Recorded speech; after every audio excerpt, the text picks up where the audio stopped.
ZYA 250. TV em Tempo, Canal 10. Emissora do Grupo Raman Neves de Comunicação.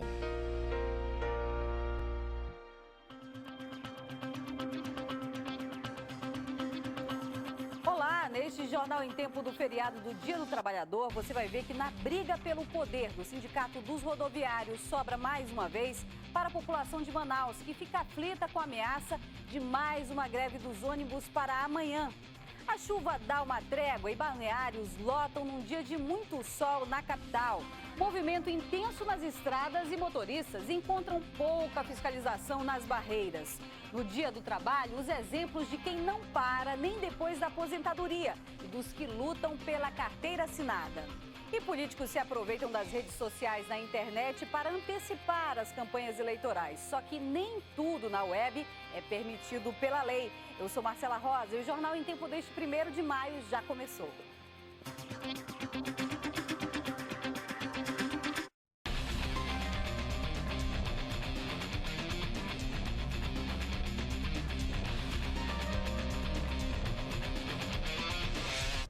Olá para você que acompanha o Jornal em Tempo pela internet.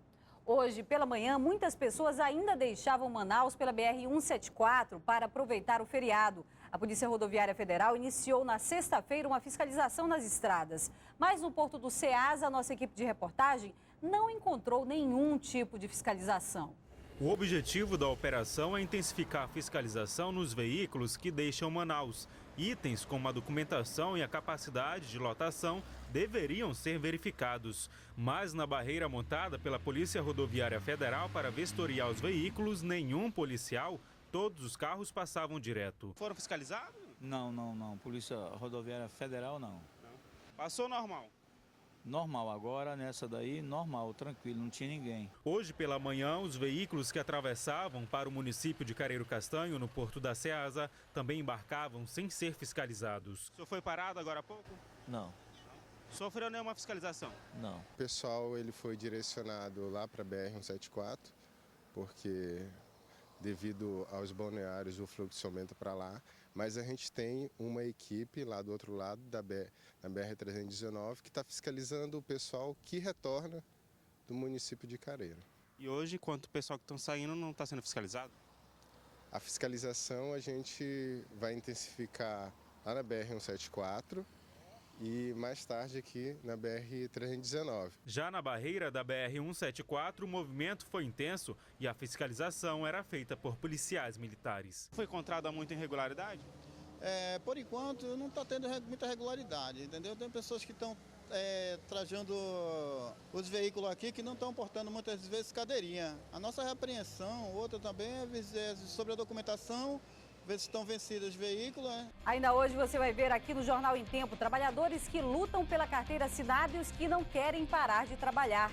Tem também as imagens dos balneários lotados, um dia de muito sol na capital.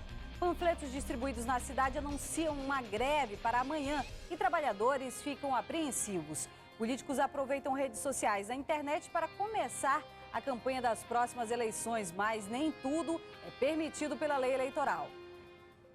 Hoje em Manaus está sendo realizada uma Bienal do Livro. A iniciativa é muito válida porque o norte é a região que menos lê em todo o país. Em Manaus, além das bibliotecas fechadas, as que estão abertas recebem poucos visitantes. Os livros ficam guardados nos armários das bibliotecas e nem sempre cumprem o papel de informar, seja pela falta de leitores ou pelo acesso aos espaços físicos. Em Manaus, existem 9 bibliotecas públicas estaduais, mas algumas estão em manutenção. A Biblioteca do Amazonas, na Rua Barroso, está em reforma há quase 4 anos e agora teve o telhado danificado pela chuva. A manutenção não tem previsão para começar. Eu não tenho o prazo limite e não me arvoraria a dar um prazo limite, até porque tem que esperar passar a chuva para poder mexer no telhado, né? Não tem como fazer obra de telhado nesse momento. A manutenção do telhado como está foi feita apenas para evitar maiores consequências, mas a obra que precisa ser feita deve ser em torno de 90 dias. Mas será que em Manaus a população gosta de ler? Leio pouco. Não leio muito não, fico mais na internet. Livro, mais ou menos. Prefiro mais histórias que eu conto pra minha filha, né? que eu gosto de contar para elas. Mas historinha, Branca de Neve, Cinderela, só isso. Eu estou com 69 anos, eu já faz tempo que eu deixei de estudar e eu, quando estudava, eu lia muito. Agora eu não vou te mentir a você que eu quase não leio.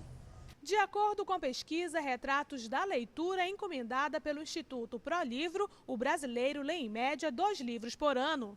Ainda segundo a pesquisa, 75% da população nunca visitou uma biblioteca na vida. No Brasil, a região norte é a que menos lê, realidade comum nas bibliotecas de Manaus. Nós podemos atribuir isso à cultura mesmo, né? A cultura das pessoas que não leem, né? E assim, as crianças que é onde forma todo o hábito, onde é formado todo o hábito da leitura, elas não são estimuladas a lerem, né? Pelos seus pais, pelos professores, ou seja, é um problema cultural mesmo, né? Para tentar incentivar o hábito de ler, foram construídas 4 salas de leitura na capital. Neste centro de convivência da família, as crianças são exemplos para os mais velhos. Ítalo diz por que gosta de ler. Para aprender, para melhorar nosso conhecimento. Em Parintins teve a alvorada encarnada do Boi Garantido. Em Manaus, o feriado foi marcado por mais uma morte na construção civil. E pela carreata de São José, o padroeiro dos trabalhadores. É o nosso Giro de Notícias. Na manhã de hoje, fiéis realizaram uma carreata que levou a imagem de São José Operário do bairro São José, na Zona Leste, até a Praça 14, na Zona Sul da capital. Mais de 2.000 pessoas participaram do evento religioso. Hoje pela manhã foi registrada a 12ª morte de trabalhador da construção civil em Manaus só este ano. A capital amazonense lidera hoje este ranking negativo. Francisco Martins de Souza, de 28 anos, foi atingido por um telhado de metal que desabou enquanto ele trabalhava na obra de um prédio. Ele teve traumatismo craniano. Em Parintins, 20.000 pessoas participaram ontem da Alvorada do Boi Garantido, uma espécie de esquenta para o festival do mês que vem.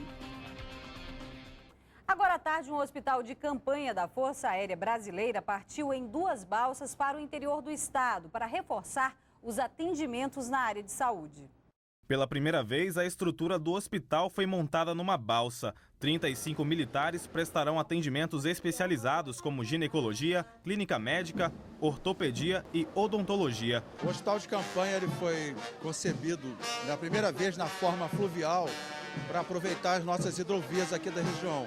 Até equipamentos de última geração no diagnóstico de imagem, como raio-x e ultrassonografia, vão ser usados. Então nós temos uma gama enorme de material para fazer diagnóstico, né? Com um aparelho pequeno, portátil, como esse que você está vendo aqui, né? Que é pequenininho, cabe um laptop praticamente, e nós temos a capacidade de fazer diagnóstico, dar o diagnóstico imediato para o paciente poder fazer o seu tratamento. A primeira parada será no distrito de Moura, a 400 quilômetros de Manaus, onde os militares vão permanecer por 2 dias e depois seguem para Barcelos. Nós estamos na Operação Águita 4. Isso quer dizer que nós tivemos ano passado 3 operações desse porte.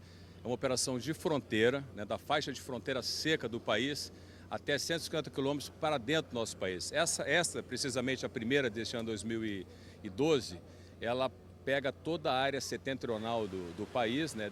Ainda nessa edição você vai ver, políticos se aproveitam das redes sociais, da internet, para começar as campanhas eleitorais. Mas nem tudo é permitido pela lei eleitoral. E já depois do intervalo, os trabalhadores que lutam pela carteira assinada e aqueles que não param nem depois da aposentadoria. A gente volta já.